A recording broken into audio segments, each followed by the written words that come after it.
This is Retman Videos Online, or RVO's first webisode covering the educational topic of Introduction to Mentalization, a psychology principle. Mentalization is a concept covered in developmental research that has not yet been defined in the Diagnostic Statistic Manual.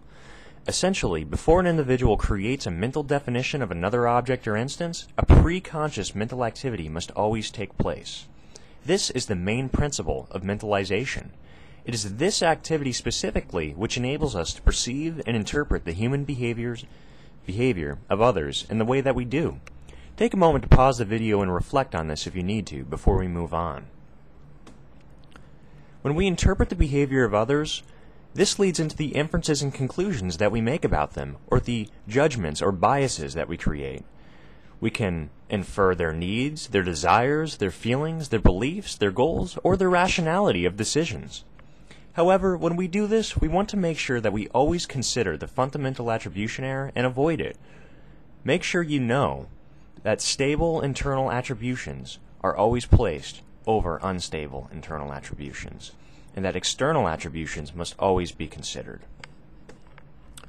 Our outlook, though, is purely imaginative on others, because we cannot literally see or touch what others feel or think. We can only suggest what they feel or think. Are we physically tangible with the thoughts and feelings of others? No, of course not.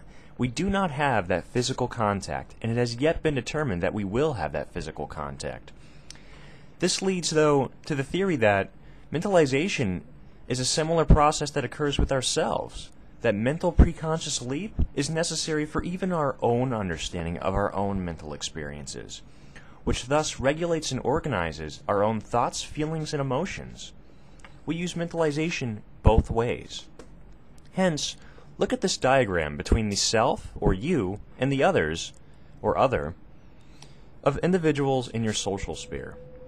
Consciousness and psychological mindedness will work in both directions, which thus even regulates beyond your feelings and emotions, your outlook on the feelings and emotions of others, or the understanding of their feelings and emotions, why they do what they do. Hence why we have empathy allocated in the right-hand side of the diagram. If you want to take a moment to pause the video again to look at this diagram, then please do so, and make sure you understand the difference between implicit and explicit.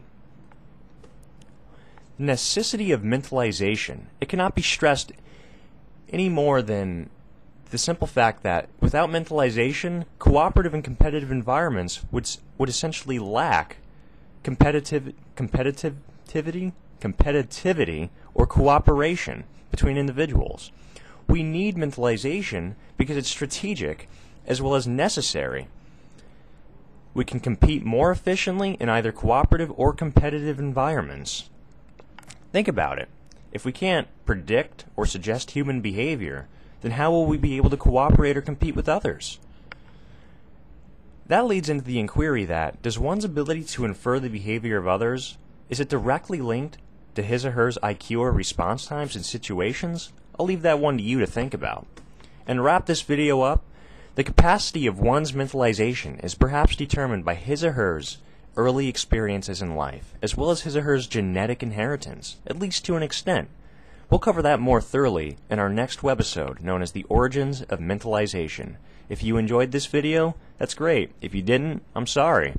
If you have any questions, you can tweet at me. I left my Twitter description in the video. However, I do not have a specific Twitter account designated for RVO yet.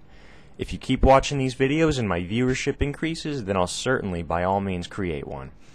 And one more thing, infancy can develop your social intelligence depending on those attachments that occur, those early experiences, which will enhance your emotional intelligence, which can be considered an evolutionary advantage that positively impacts your attentional control and regulation in the future. Another theory behind mentalization. So, thanks for watching. See you around.